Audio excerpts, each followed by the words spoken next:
El capítulo 9 del libro Teología Pastoral, capítulo 9 que he titulado Medios de Comunicación. Este libro lo puedes adquirir por internet, te lo envían a tu domicilio, cómpralo en Amazon con un solo clic, te lo envían a cualquier parte del mundo. Medios de Comunicación, capítulo 9.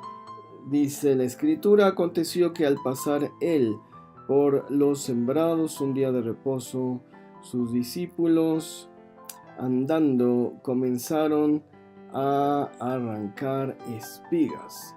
Marcos 2:23. Bueno, básicamente yo estudié mi formación profesional académica, mi carrera antes de estudiar teología, estudié ciencias de la comunicación y como comunicólogo aprendí que un discurso, que un sermón, que una palabra hablada cuando va acompañada de imágenes logra una mayor retención en la audiencia. Realmente muchas veces no importa ni siquiera la imagen que se proyecte, sino que el cerebro asocia la palabra que se habló con cierta imagen y hay más retención. Estamos hablando que si en 3 meses una persona se acuerda del 10% de un sermón, con una predicación con imágenes audiovisuales recordará un 30%. Realmente, bueno, se gana casi más del doble, que el triple de retención de lo normal. Y bueno, por eso desde muy temprano, cuando empezamos nuestra iglesia, comenzamos siempre con proyecciones audiovisuales. En cierta ocasión una persona nos refutó, nos dijo: ay, pero mira, Cristo jamás utilizó ni se valió de proyectores ni de payasadas de esas, él nada más daba su sermón y ya. No es del todo correcto. El maestro usaba imágenes de la naturaleza. Tenemos muchos ejemplos. Mateo 21:19 les muestra una higuera, les dice: ven esta higuera. Dice: pues así como se seca, así ustedes van a hacer también milagros, ¿no? En Mateo 17:20 está hablando de un monte, y yo creo que tenía el monte ahí. Decía: mira, ven ese monte que está aquí enfrente. Pues si ustedes le dicen a ese monte que se pase de un lugar a otro, se pasará. Es decir, daba sus sermones, sí, pero al aire libre, no lo hacía en ningún auditorio, y se valía de lo que estaba rodeando, de su contexto, para que la enseñanza tuviera mayor impacto y hubiera mayor retención en el público, de modo que definitivamente el Señor Jesucristo utilizaba medios audiovisuales de su época, por supuesto, para que su mensaje fuera más claro, para ejemplificar su enseñanza. En otra ocasión, otro pastor hizo un comentario así como despectivo acerca de mis sermones, que siempre hemos usado computadoras, siempre hemos usado tecnologías para facilitar hacer los sermones, las prédicas, las búsquedas, etcétera. Y dijo algo así como: si estos jóvenes que no pueden usar todo lo hacen con la computadora fácil y sencillo. Pues es más bien mi formación. Estudié en el TEC de Monterrey, en México. La escuela tiene la punta tecnológica siempre. Entra uno a los laboratorios de computación y están las computadoras más modernas del mercado. Es decir, hay una visión de vanguardista de utilizar lo último que está en la punta tecnológica para facilitar la consecución de la carrera. Y digo, en todas las carreras es lo mismo, tanto en agricultura como en astronomía se utilizan los últimos adelantos de la ciencia. Y la iglesia del Señor junto con sus líderes. Deben también estar a la cabeza en desarrollo. No podemos rezagarnos, no podemos quedarnos en la edad de piedra, en una época, no sé, imaginaria, que sin echar mano de las nuevas tecnologías.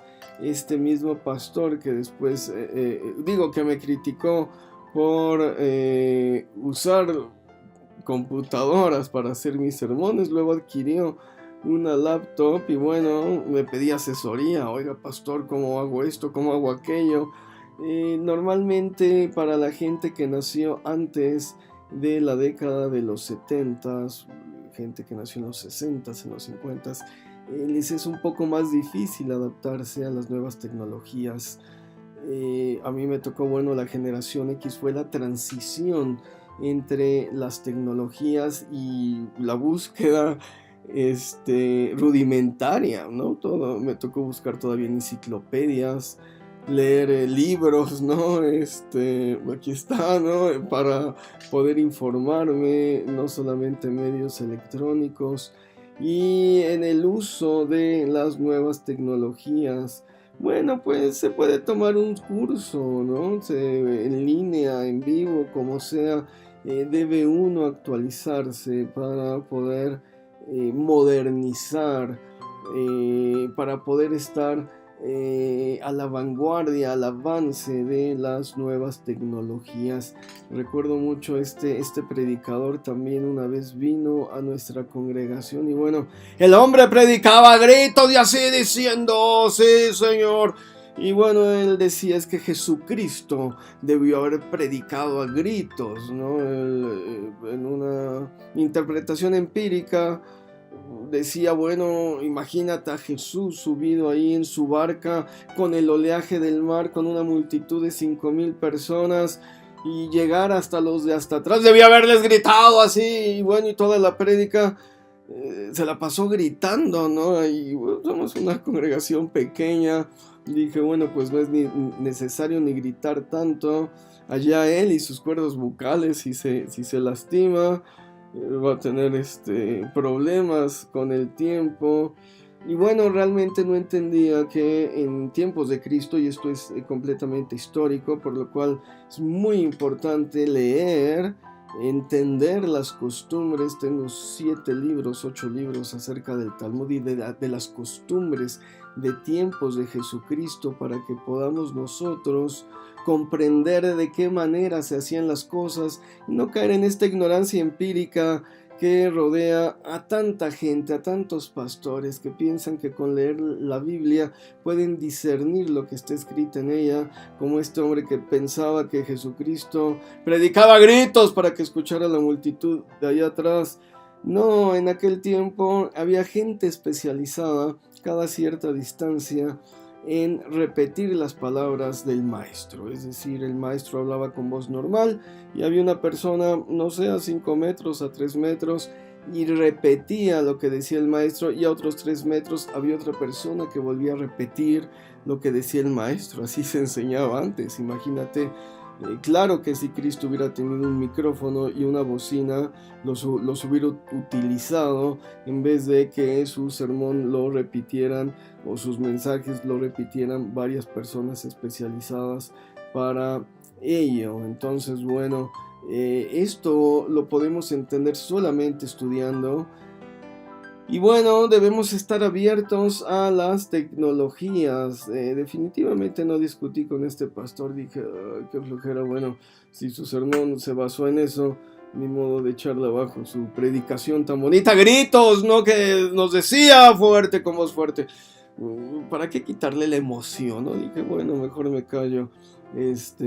Pero se notaba la ignorancia de no conocer las costumbres de aquel entonces, desdeñar los medios audiovisuales que nos pueden ayudar para desempeñar con mayor facilidad nuestro ministerio, es caer en fanatismos que no tienen en realidad ninguna base escritural y que por el contrario va a resultar en desventajas para el predicador y para la audiencia. Debemos estar abiertos al uso de proyectores, bocinas, televisores, ordenadores para desarrollar mejor nuestra labor pastoral. También debemos cuidar de no depender de estas tecnologías. Un fallo podría ser fatal. Recuerdo este pastor, fue muy triste, bueno, toda su predicación la había basado en imágenes audiovisuales porque quería presentar el crecimiento, estadísticas, y había hecho unas gráficas hermosas para proyector de acetatos. Y bueno, me acuerdo que llegó y no servía el proyector.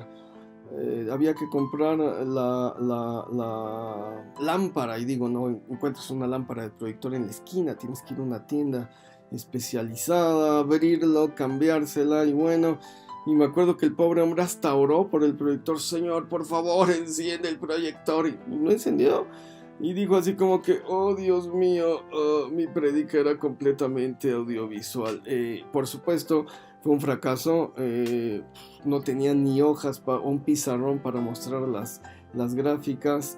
Entonces, no debemos depender de los medios audiovisuales. En caso de una falla, el sermón se debe sustentar por sí mismo. Mucha gente después sube críticas a mis videos, dicen: oye, esa imagen que subiste como que no tiene mucho que ver con la palabra. No, porque no es la imagen lo que importa, sino el sermón. La imagen es nada más para afianzar un poco la idea. Bueno, si se va la luz, si no sirve el proyector, si se apagó la computadora, etcétera, el mensaje vivo entra en la persona. Cuando me invitan a predicar, normalmente hago una investigación acerca de los medios con que cuenta la iglesia, ¿no? Ya tienen proyector, tienen computadora, me puedo conectar, etcétera.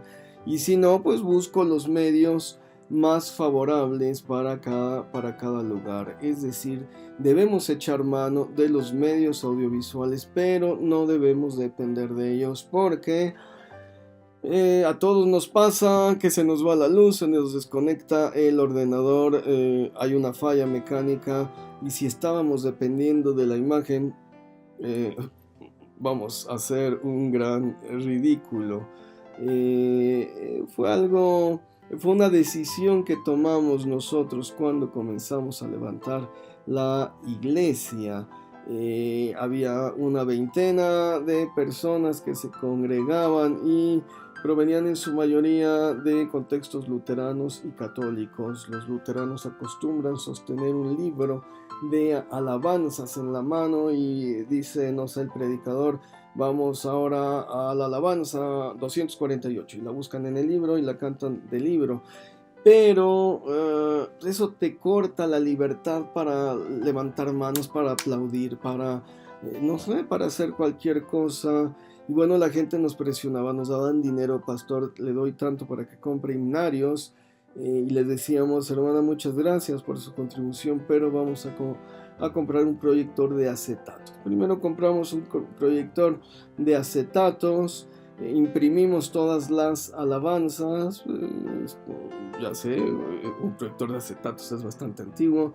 Comenzamos nuestra obra en el 2003. Luego compramos un proyector de imágenes, y bueno, lo conectábamos a la computadora con un cable, y el foco ya comenzó a fallar. Investigué los lúmenes, el poder, qué es lo que se necesitaba, y en vez de cambiar el foco decidimos ahora comprar una televisión, un televisor con buena definición y con las pulgadas suficientes para los que están hasta atrás puedan ver también las imágenes. Me gustó mucho porque la imagen tiene mucha nitidez y mucha claridad. Por supuesto que hemos invertido en cada cambio tecnológico, pero tener medios que faciliten la predicación ha sido una prioridad ministerial. Veremos otros aspectos de los medios de comunicación en los siguientes capítulos. Me es grato presentar mi más nuevo libro, El poder en los nombres de Dios, una compilación de más de 700 nombres bíblicos, las técnicas para meditar en estos nombres y la explicación de cada uno y el poder que emana de cada uno.